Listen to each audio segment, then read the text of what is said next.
Fishnet Bible Stories proudly presents Isaac's Wells.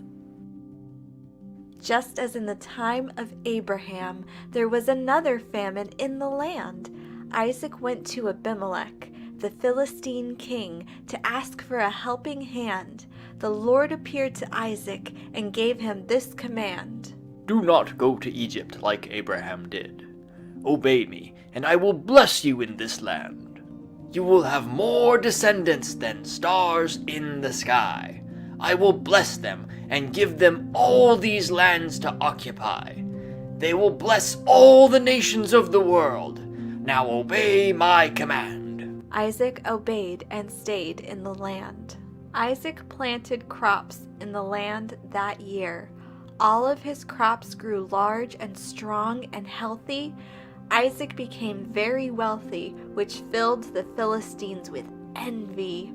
Isaac had many servants, flocks, and herds.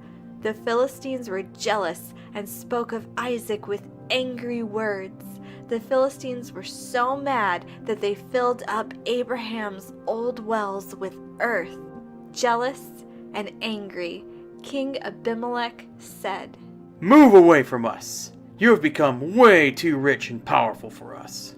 Isaac moved away to the valley of Gerar and reopened Abraham's old wells. In Gerar, Isaac's servants discovered 2 wells of fresh water. The herders of Gerar fought with him over those wells.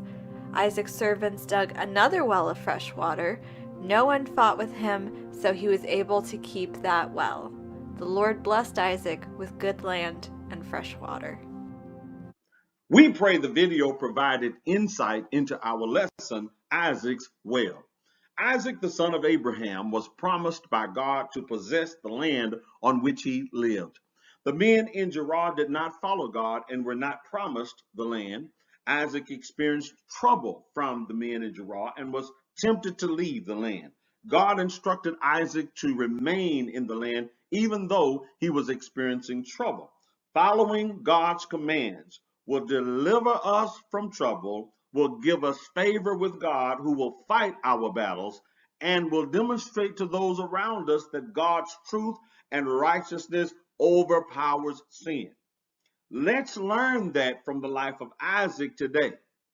Now, God promised to bless Isaac, and he kept his promise.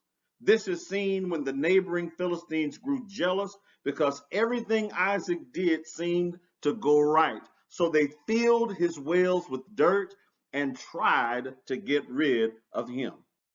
Jealousy is a dividing force strong enough to tear apart the mightiest of nations or the closest of friends. It forces you to separate yourself from what you were longing for in the first place. When you find yourself becoming jealous of others, try thanking God for their good fortune. Before striking out in anger, consider what you could lose. You can lose a friend. The desolate Gerar area was located on the edge of a desert. Water was as precious as gold. A person who dug a well was staking a claim to the land. Some wells had locks to keep thieves from stealing water. To fill in someone's well with dirt was an act of war. It was one of the most serious crimes in the land. Isaac had every right to fight back when the Philistines ruined his wells, yet he chose to keep the peace. In the end, the Philistines respected him for his patience. 3 times Isaac and his men dug new wells.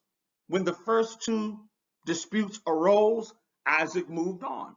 Finally, room was available for everyone. Rather than start a huge conflict, Isaac compromised for the sake of peace. Will you be willing to forsake an important position or valuable possession to keep peace? Ask God for the wisdom to know when to withdraw and when to stand and fight. With his enemies wanting to make a peace treaty, Isaac was quick to respond. turning the occasion into a celebration. We should be just as receptive to those who want to make peace with us.